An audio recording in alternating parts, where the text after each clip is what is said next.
Good morning and welcome to the McGill Dementia Education Program's Caring Conversations. This is a free community outreach initiative that provides virtual support for care partners of people living with dementia.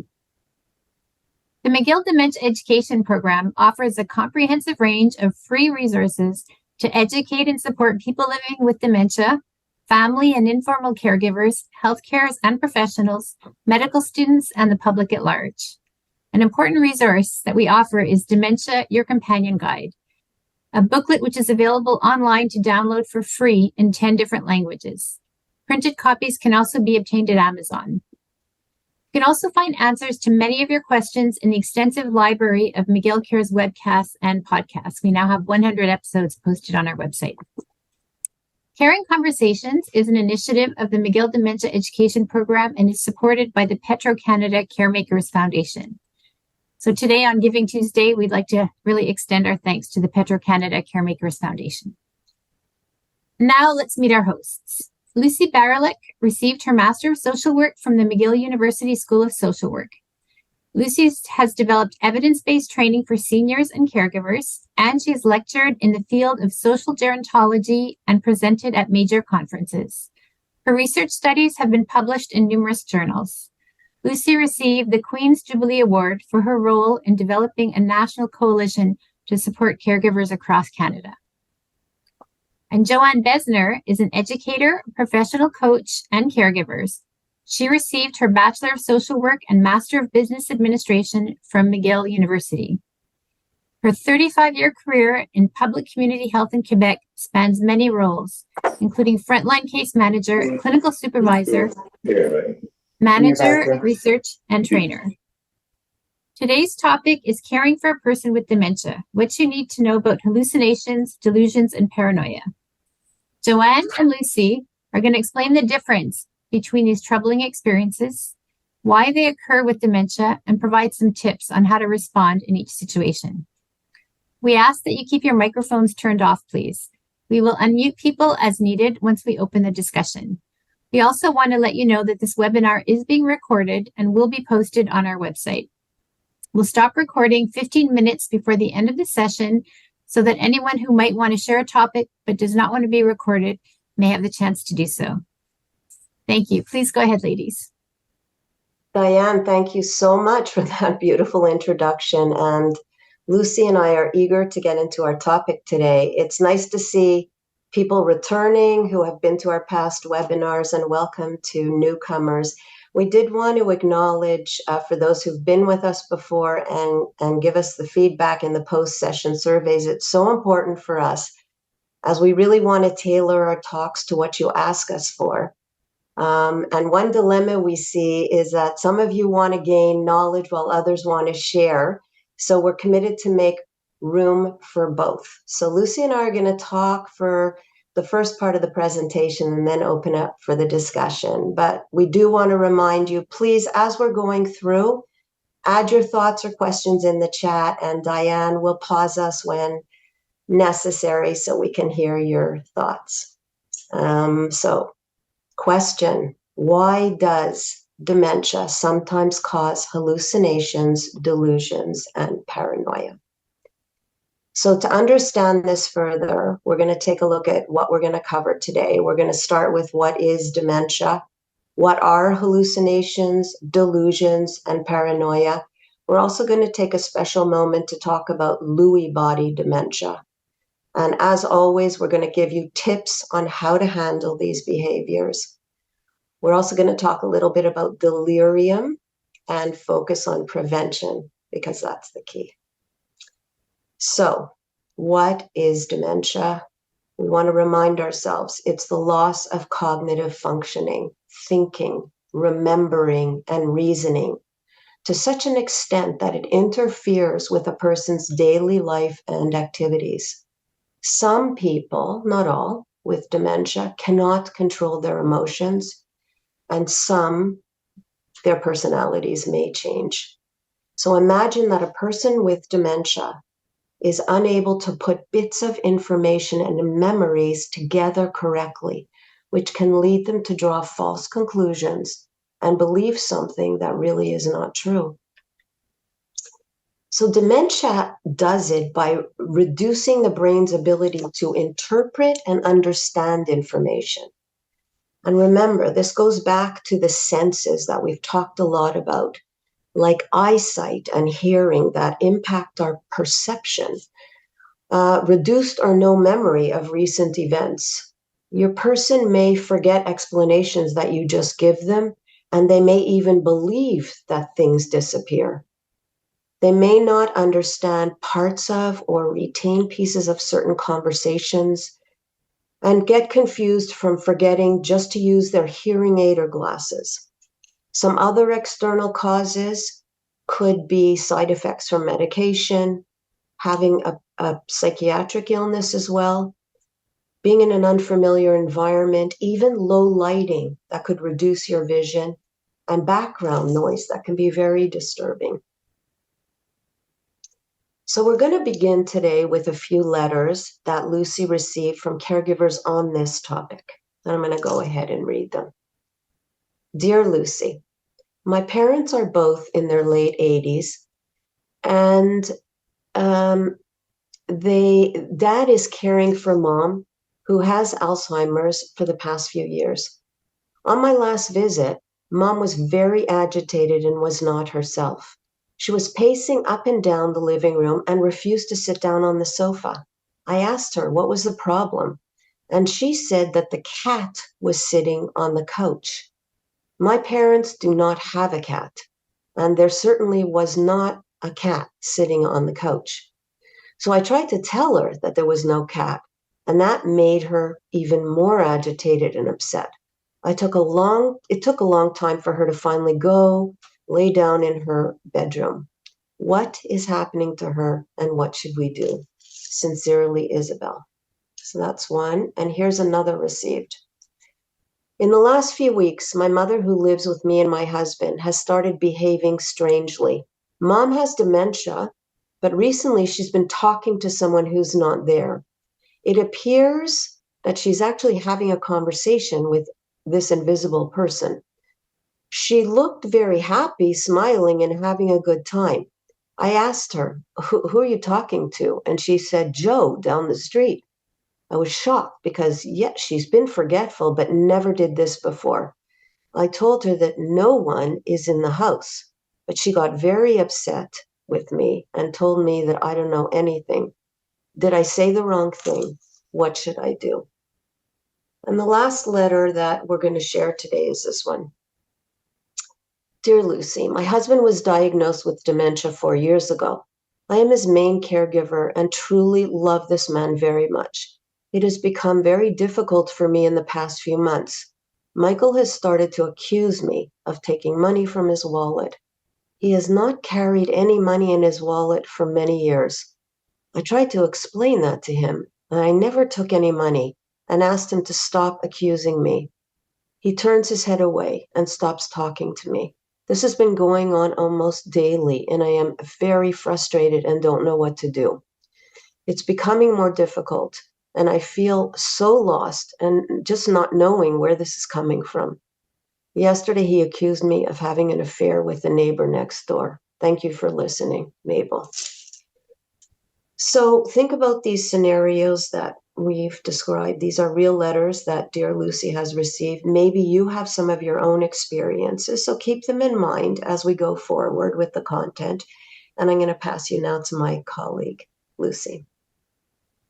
Thank you so much, Joanne, and welcome everybody. So let's talk about hallucinations, delusions, and paranoias. You know, people with dementia may experience hallucination, delusion, and or paranoia. Not everybody does, but there could. Understanding the difference between these can be helpful to you as well as the person you're caring for. Understanding why this happens and how to manage it is actually very crucial. So let's start with what are hallucinations? It's really a false sensory perception of objects and or events. Individuals with dementia might actually see, hear, smell, taste, or feel something that is not there in reality. Example could include insects crawling on them or hearing people talk and thus responding to these voices.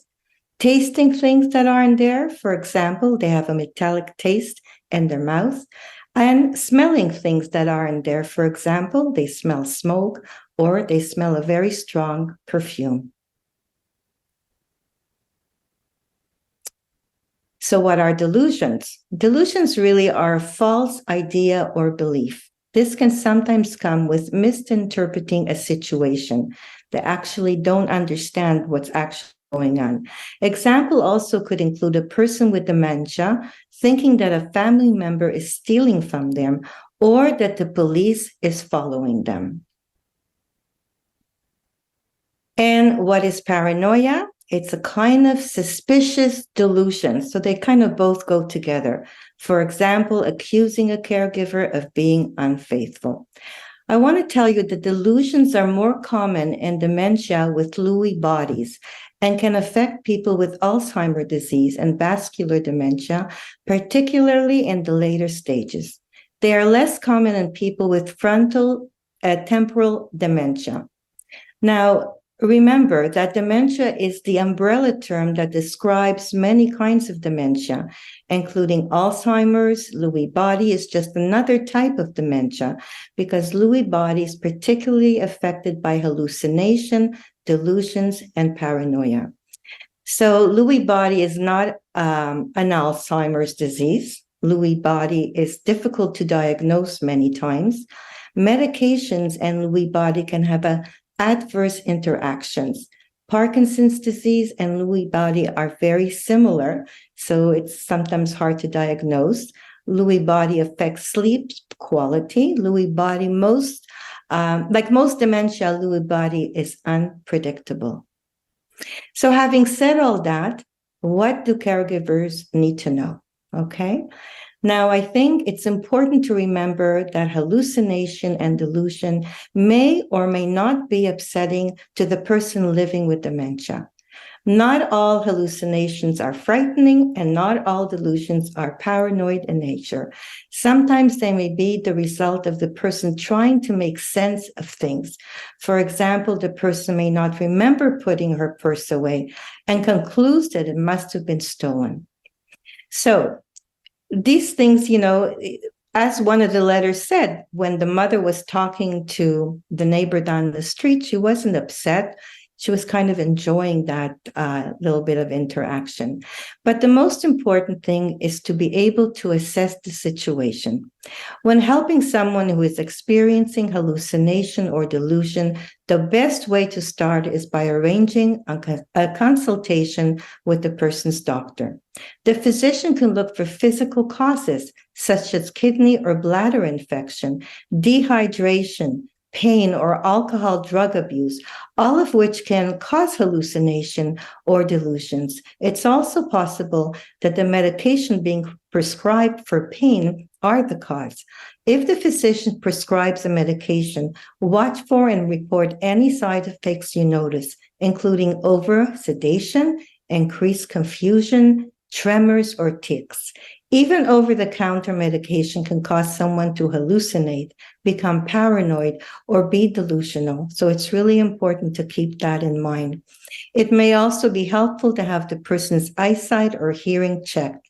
This should be checked regularly. Make sure the person wears their hearing aids and their glasses at all times.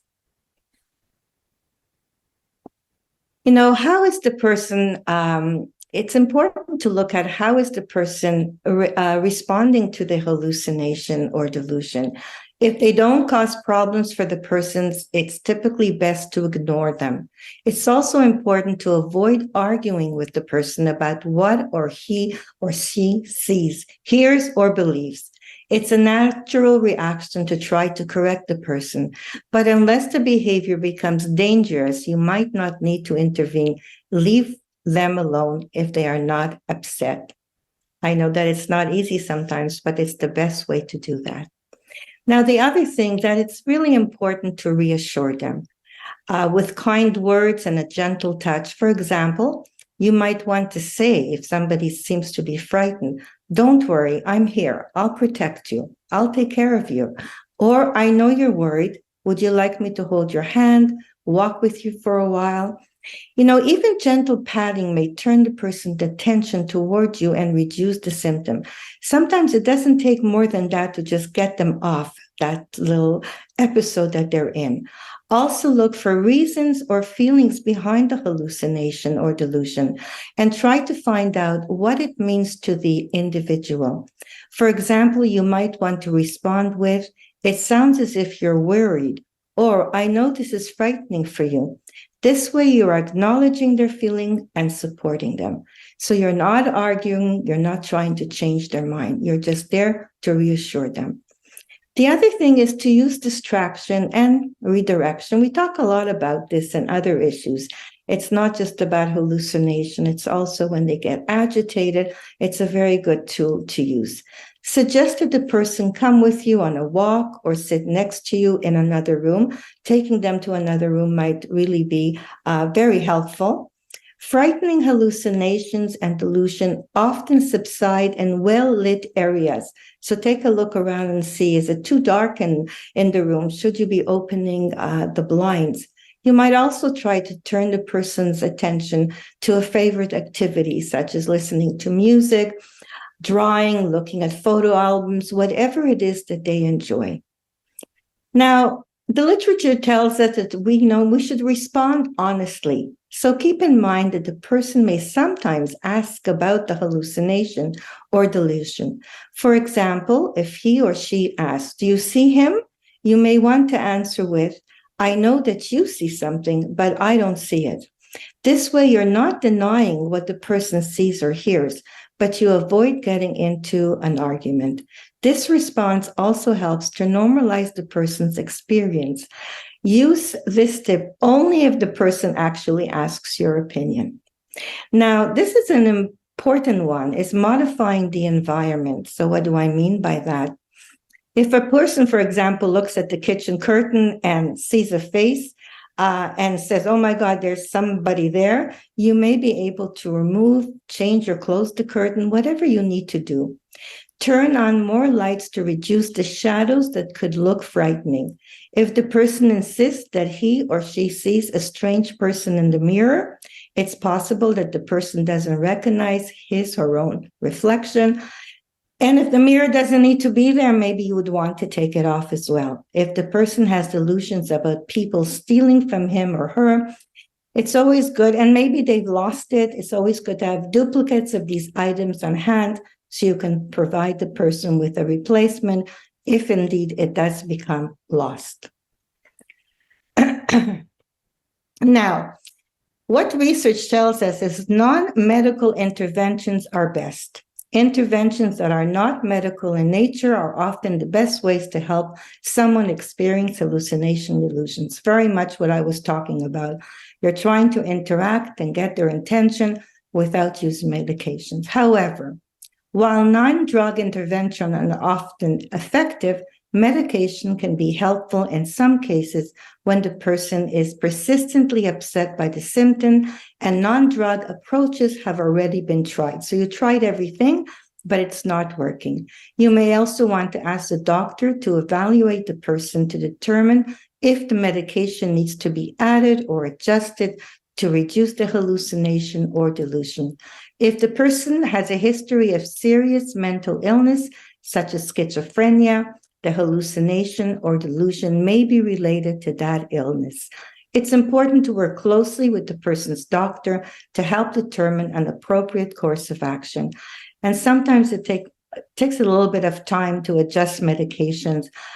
So don't get discouraged. Work with the doctor to try to find the right way to approach this. So having said all that, so how to respond and support your loved one when they're experiencing a delusion. So these are a few extra tips that I would like to share with you. So if at all possible, if they're able to, you should encourage them to talk through their thoughts.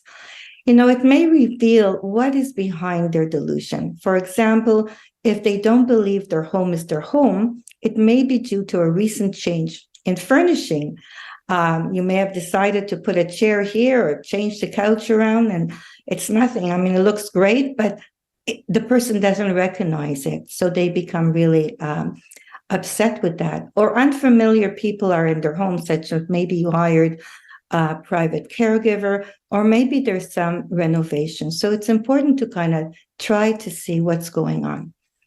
Now, as I was telling you before as well, acknowledge their distress and how they must be feeling. Dismissing their concerns or trying to distract them without acknowledging their concerns first can cause the situation to escalate and cause them to lose trust in you. For example, if the person thinks you are stealing, listen to them, acknowledge how they must be feeling, and suggest supporting them to find the missing item. Not to start saying, what are you talking about? I didn't take anything. Acknowledge it. Gently suggest another activity which may distract the person and cause them to forget their delusion. And one of the most important things is please don't get angry. Now, these are all kinds of different tips. They don't all work for everyone, but we want to kind of explore all the options for you and see what you can actually try that would be beneficial to both of you. Try to gently offer an alternative explanation for what may have happened and present this as another possibility alongside the delusion rather than an opposing view. Reassure them that their concerns are being taken seriously. If the delusion is ongoing and causing significant problems, try ways to avoid further distress. For example, if they believe that their friend who is bringing over food for you because, you've asked, you've wanted a little bit of support in that, and they believe that the food is poisoned and they're stopping to eat, obviously, you can thank the friend for delivering the food, but maybe you need to find other alternatives rather than continue having that food when the person is actually convinced and feels that the food is poisoned. So there are other alternatives. There's Meals on Wheels, there are frozen meals, there's all kinds of things that you can do. But at least you recognize that. That's the important part, to recognize what's causing this. Because if you would continue bringing the food, even though it was very helpful to you, this is not going to help because the person would just still feel that the food is poisoned. And to them, the food is poisoned. So it's really, really important to think about that. Now, how a caregiver deal with, when you're accused, that's really, really hard. And the last thing that I want to say is, please don't take it personally. It's easier said than done. But I really want you to kind of think about that a little bit. The person may make accusation against people around them, not only you, including their family, their friends. And again, the most common accusation is that others is trying to steal from them or harm them. They may also be accused their spouse of being unfaithful or of being an imposter. They really don't even know who you are. So again, being falsely accused can obviously be extremely distressing. So again, I just want to point out, please don't argue. Try to find the reasons behind the accusation. Reassure without asking questions. Keep spare items just in case, and try very hard to switch the focus. Now, I know I've said an awful lot, and there's an awful lot of tips and different things for you to try. But, we always share our slides, so it's not as if you have to write everything down. You will be receiving these slides and all these tips.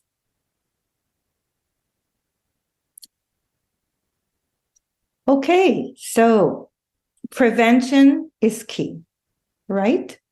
So the first thing we were talking about, we'll just go along with what I was explaining. So the first thing is make an appointment with their doctor, because as I was saying, it really could be due to a medical condition that they're going through, which is creating this hallucination or this delusion. So if the behavior happens frequently, there could be a trigger that's not obvious. So it's important to figure what that is. And could be causing the trigger, that behavior. It is important. And one of the tips that we really feel is really important is to keep notes or keep a dementia journal. This may help you discover Certain patterns or triggers, such as certain behavior happens at certain times of the day. Maybe around 3 o'clock, they become very anxious. They might need, could be after meals. It could be physical or emotional needs, such as they need to go to the bathroom, or they could be in pain and they can't tell you. They're tired, they're scared, they're angry, they're anxious, and there even could be a change in their daily routine.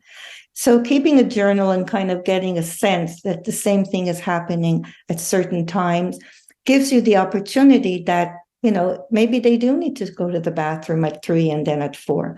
And that could relieve some of the stress that they are going under, and also give you a sense of being a little bit more in control of what's actually going on. Thank you, Lucy. So, what do Yes. we do? What do we do when our person is hospitalized? And as caregivers, we know that it happens that we find ourselves in hospital with the person we're caring for. Could be for small reasons, but we have to go. Now, I know the following because I have so often brought someone I'm caring for to the hospital. So I know that we are focused on the medical emergency that brought us here. And I know that we need to navigate this challenging healthcare system.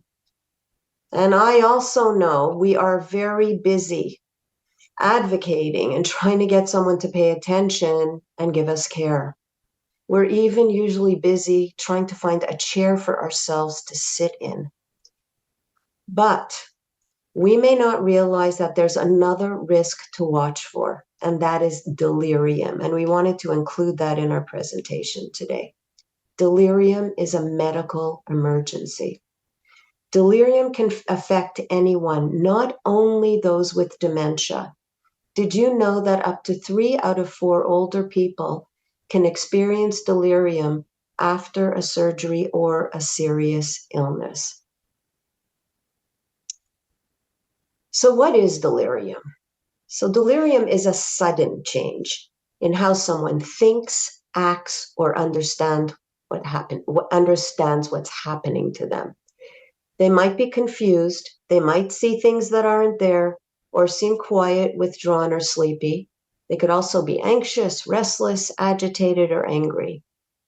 Delirium is very common, and it often affects older people while they're in hospital or long-term care.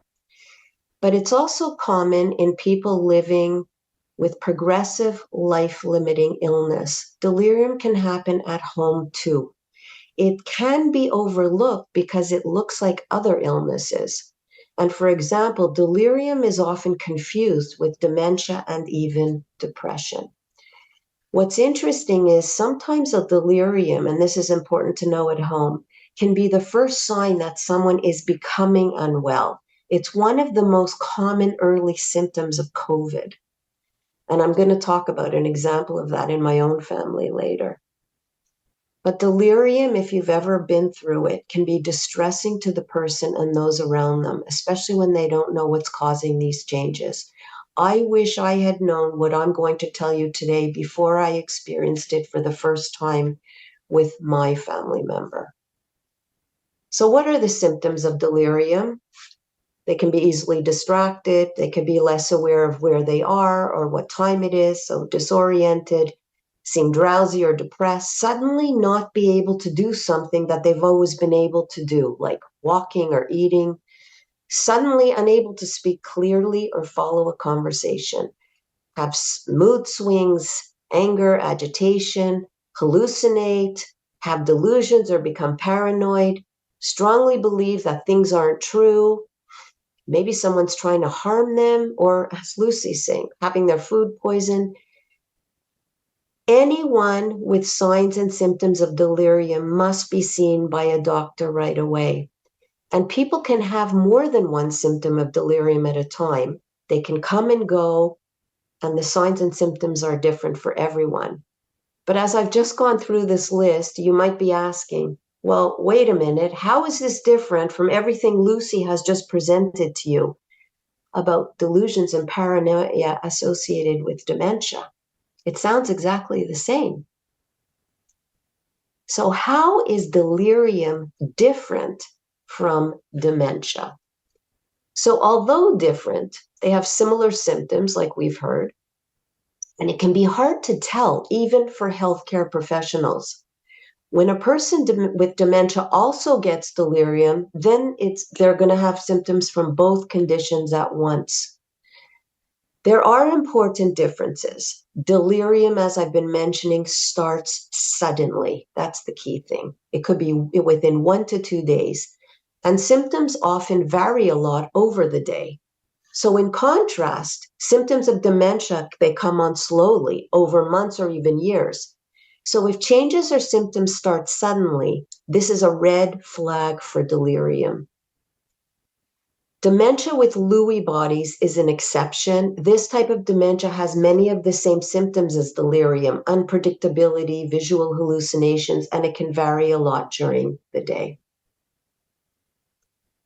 The huge difference is when the causes and symptoms of delirium are managed, people can get better. So delirium is treatable.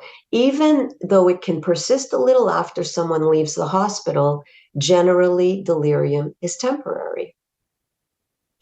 So what problems can cause delirium? Pain, infection, poor nutrition, dehydration is a big one, constipation or urinary retention, not being able to urinate, low levels of blood oxygen, a change in medication, low salt or blood sugar levels, or any unfamiliar or disorienting environment. So again, delirium is the reaction of the brain, but to a separate medical problem or several problems all at the same time.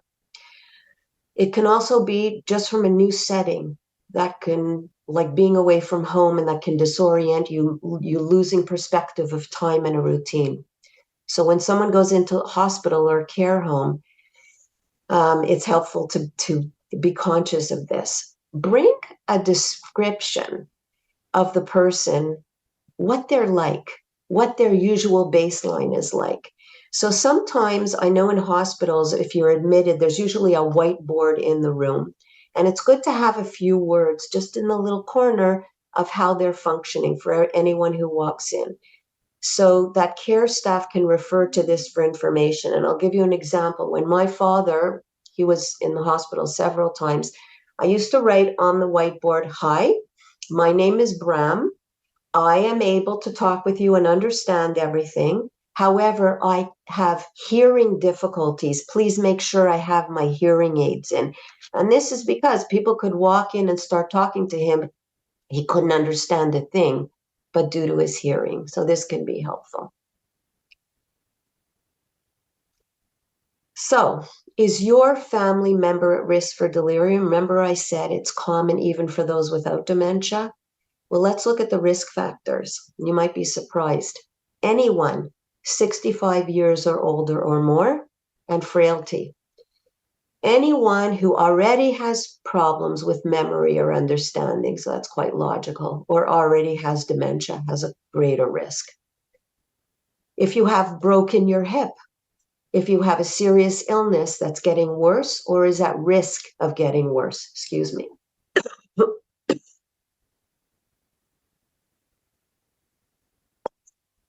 Significant alcohol or substance abuse. More risk factors: poor hearing or vision, taking multiple medications, and particularly antipsychotics, benzodiazepines, or antidepressants. And if you've already had a delirium in the past, you're even more at risk. So it's important to know and share your person's medical history with the care team if they have any of these risk factors. Just be aware. This way the team can know about it and monitor for delirium and take steps to prevent it. And as a family member or caregiver, keep it in mind when you go into hospital. You are a key player. You can be a key player in this. So how is delirium diagnosed? Usually the doctor or nurse or anyone from the caregiving team should assess someone's cognition and behavior every single day they're in the hospital. So Have you ever seen this where every day they come in and ask your person the same questions and you're thinking to them yourself, do they not read the chart? Do they not know how my person is doing? They're actually testing for delirium, and this is a really very, very important thing to do. But even in a hospital, it can be difficult for delirium to be spotted and diagnosed. This, again, is where you are so important. Tell the staff if you notice a change in your person. Write down things. Take notes if you notice any changes or symptoms. And write specifically, when did it start? How long have the symptoms lasted? Having these details on a paper can help you when you go back to talk to someone. People are always just popping in. You don't have time to prepare. So the notes are going to help you remember, and they're going to be very critical for the team. Health or social care staff involved in your person's care might suspect that the person might have an undiagnosed dementia, but they will never assess dementia while they're in a delirium. And if there's doubt, if they don't know, they're going to treat the delirium first, as this needs treating more urgently. So let's talk a bit about the treatment. As we said, delirium can improve if its cause is found and treated. So that's why the first course is to address the medical problem that's causing the delirium. We can review the person's medications and stop any non-essential drugs that might be linked to a delirium. Very important to support them to eat and drink regularly. You know, we keep repeating this, and I know Lucy said it a lot in the slides, but what's amazing is how quickly someone can become dehydrated, especially if we're not with them all the time. They can forget to drink. They can forget to eat. Ensure a calm environment with familiar objects from home, like photographs. It helps center a person. Talk calmly in short, clear sentences. Reassure them where they are and who you are. Ensure always the hearing aids and glasses are on and working properly and clean. And this I've done. If your person's going to be in the hospital for a while, a few days, get a big clock, a 24-hour clock, and a big calendar, and put them in front of them. This really helps them to know what time it is, what day is it.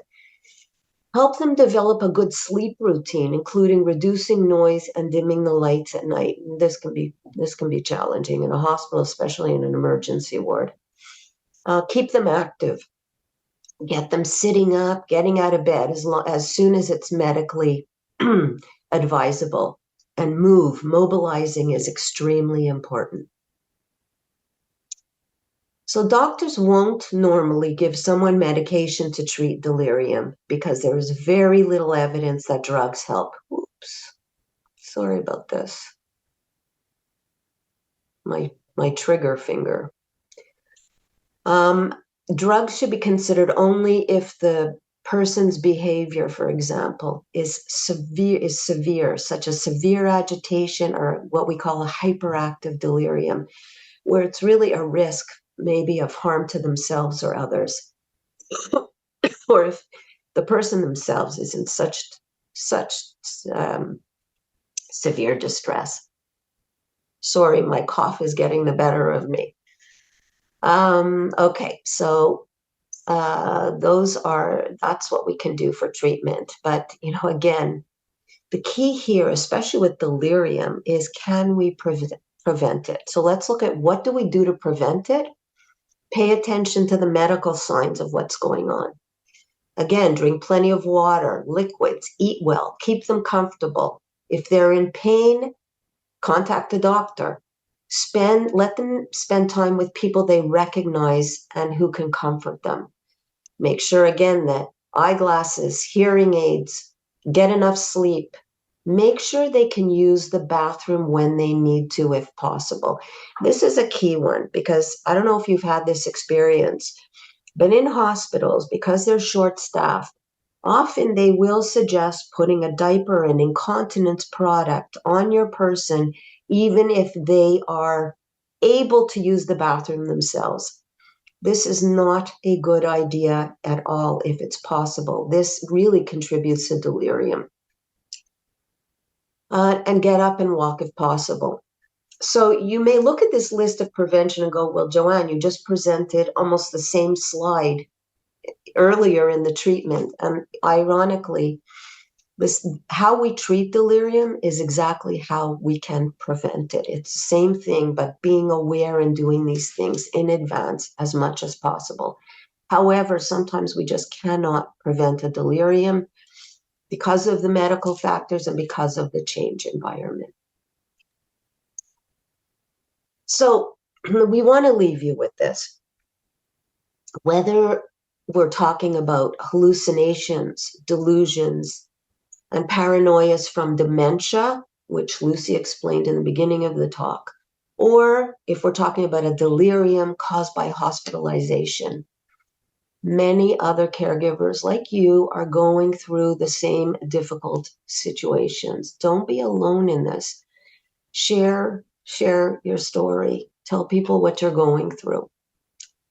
There are resources in the community to support you and help you cope, just like coming to our talk today. Again, let family members and close friends know what you're going through. And if the behavior is not managed and escalates, put a plan in place. And Lucy has talked about this in a few of our webinars earlier. Whenever we're talking about difficult behaviors, it's always good to have a backup plan. And what we mean by that is you've already decided, is there someone near you, a family member or a friend, who is aware, who you can pick up the phone and call and be with you? We want you to stay safe. We need your person who you're caring for to stay safe.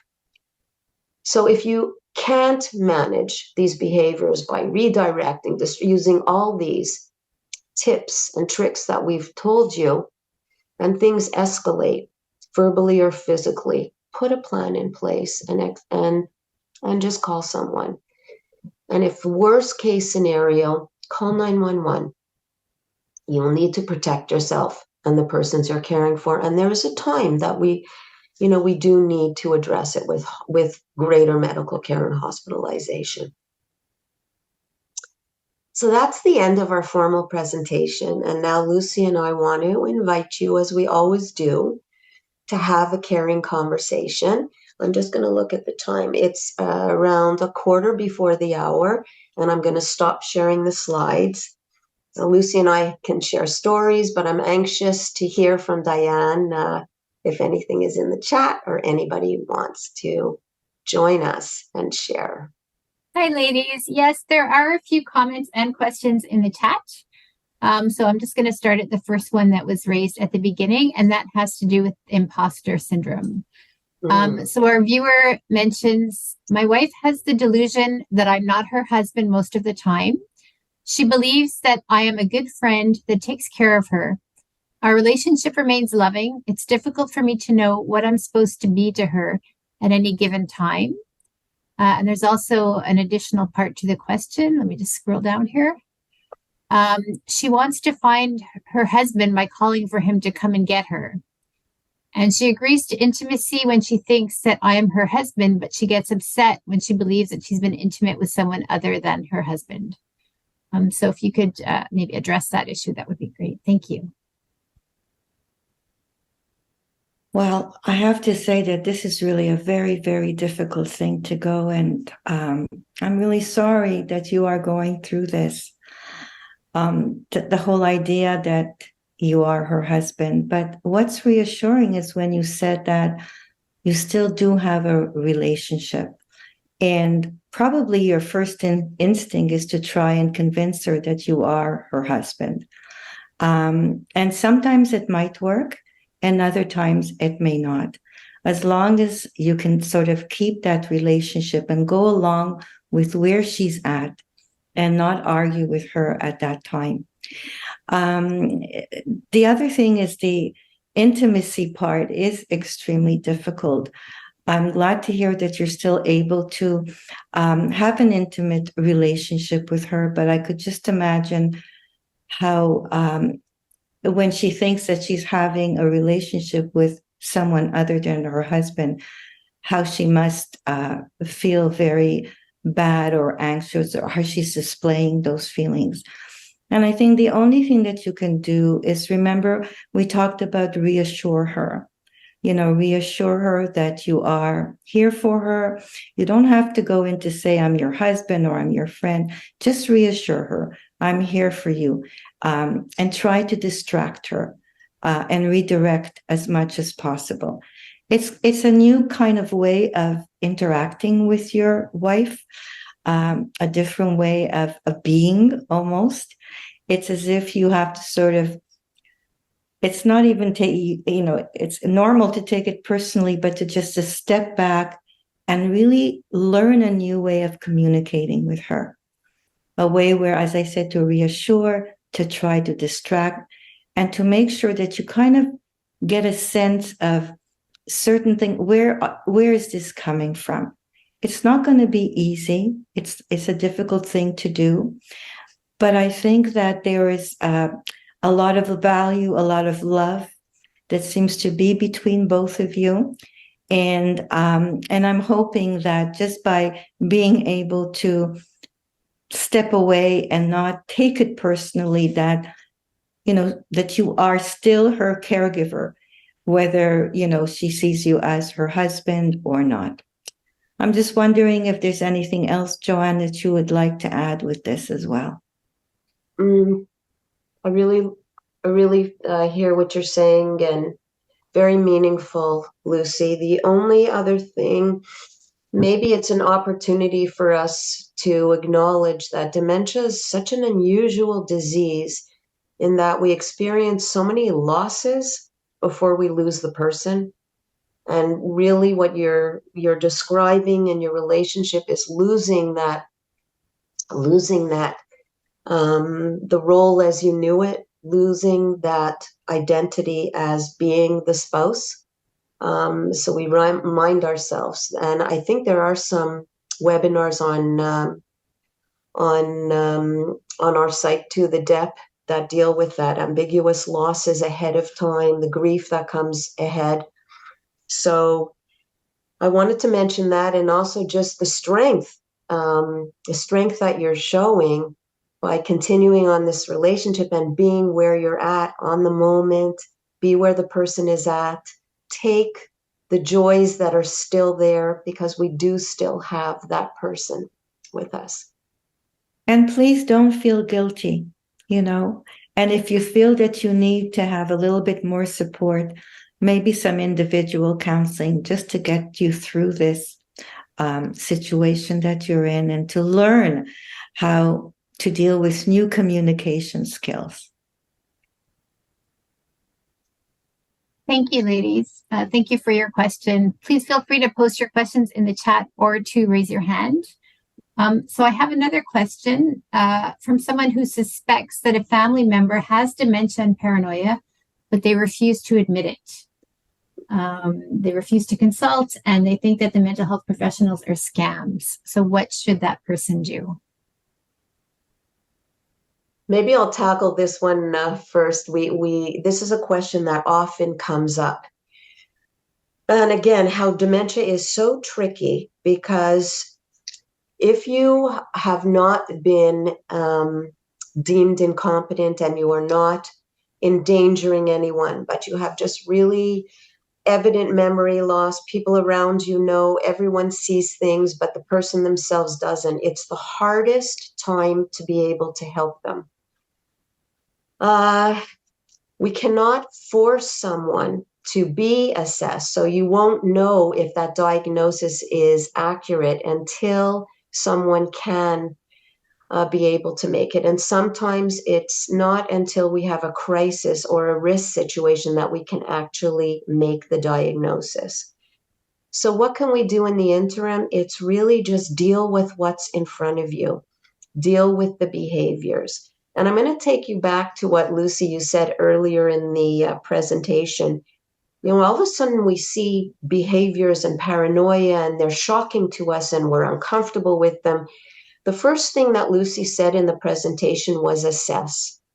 Step back and say, okay, in the big scheme of things, how important is this? Is it hurting anybody? So if it's not hurting anybody, if it's harmless, but it's just strange, there's a choice to just live with it and bear with it. It's painful for us to watch, often more painful for the person themselves. If the behaviors are getting to be disturbing for the person themselves or for other people, then you have to still just try to work at introducing health professionals slowly, build relationships slowly. But again, the challenge is getting in the door when there's no risk situation, because that person may still have the right to say no, for help. So just to add, if you're a caregiver and you're in that situation, it is so frustrating. Get help for yourself, connect with the health professionals, and you wait for that moment. Hopefully there will be a moment of entry where you can introduce someone. I think you've said it all, Joanne. Okay, thank you, ladies. So we do have another question. What do you do if someone has been placed in a CHSLD and they want to go home? They're continuously saying that they want to go home. So I'm not sure if that's a little bit off topic, but it is a concern that one of our viewers raised. So how would you address that? Excuse me. Well, I have to say that it's something that probably happens regularly. I can relate to that when I went through that with my mother.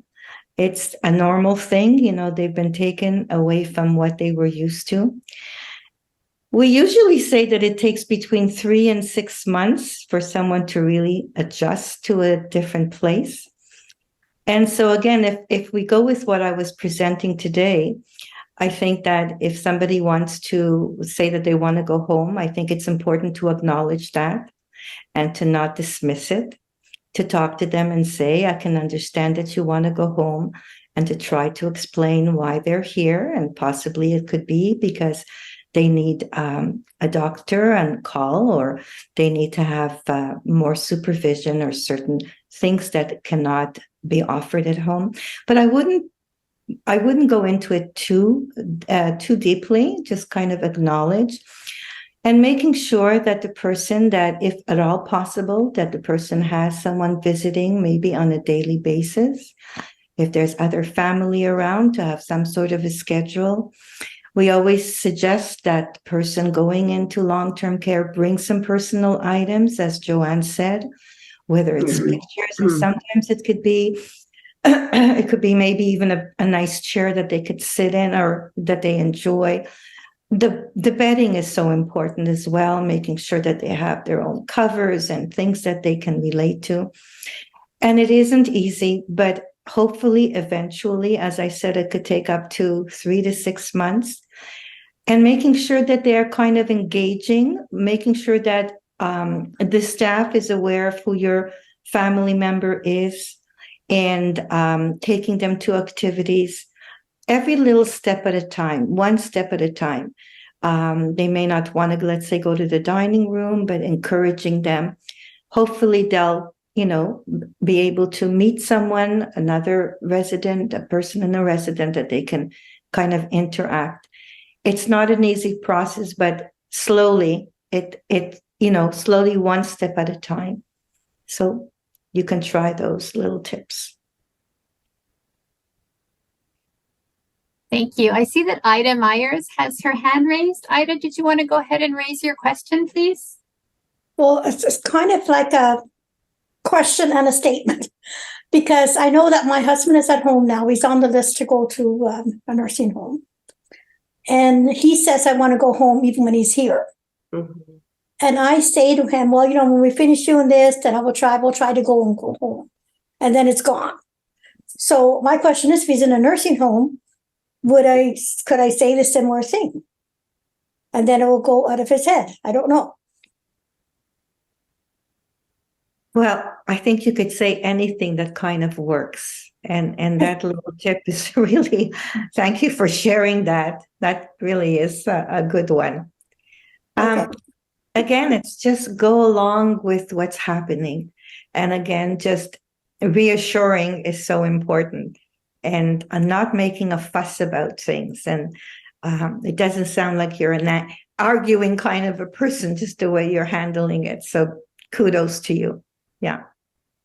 I was going to say the same thing. Ida, you've nailed this one. Keep doing what you're doing. Thank you. We have one more question in the chat, but I might need a little bit of explanation. So someone is mentioning my sister is in a ressources intermédiaire. Yeah. With the family reunions coming during the holidays, should we exclude her from these? So I don't know if you ladies know what a ressources intermédiaire is, or yes? Okay, perfect. Yes. And I can explain for our participants who may not know.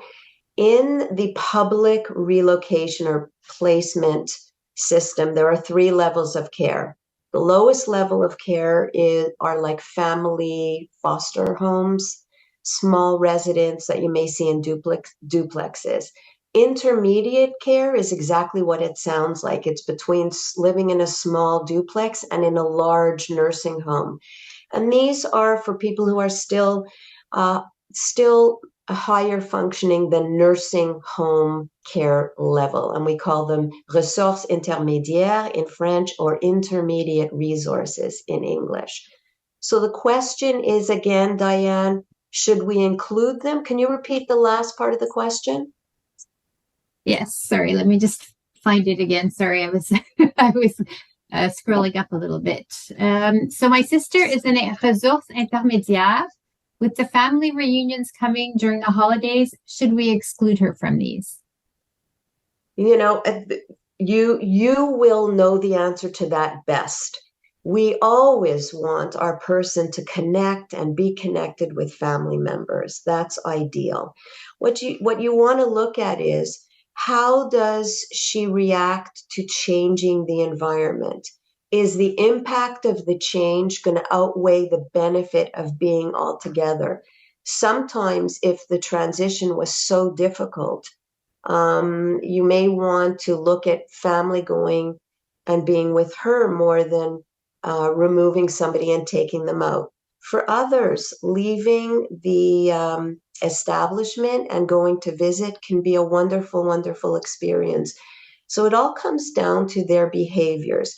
If you don't know and it's your first time, and you're willing to try things, a lot of the strategies that Lucy and I talk about, they're really trial and error.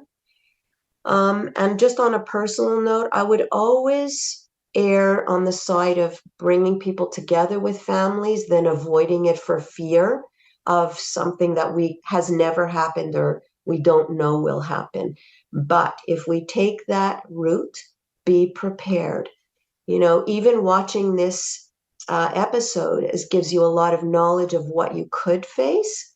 So be prepared with a backup plan, and then you, with your family together, decide if the person is, capable to answer. It's nice to ask the person if they're capable. What do they want? How do they feel about joining the family? Is it something that's very desirable, or is it something that they're not up to? So always start with your person, where they're at, what their history is, and trust your gut. Trust your gut. You know your person better than Lucy and I do. That's about all I have to say. No, you're absolutely right. You know, the only other thing is, if it depends how long they're there. Did it take a long time to settle? If taking them to the family would sort of undo a lot of what was already done to make them feel more comfortable. Their physical, well, you know, are they able to walk? What does it mean? Are they, you know, in a wheelchair? Whatever. So as Joanne said, you're the best person to do that, and asking the question of the person what they would prefer. I would agree with that. All right, we have a comment in the chat that relates to the first question we discussed about imposter syndrome and not being recognized.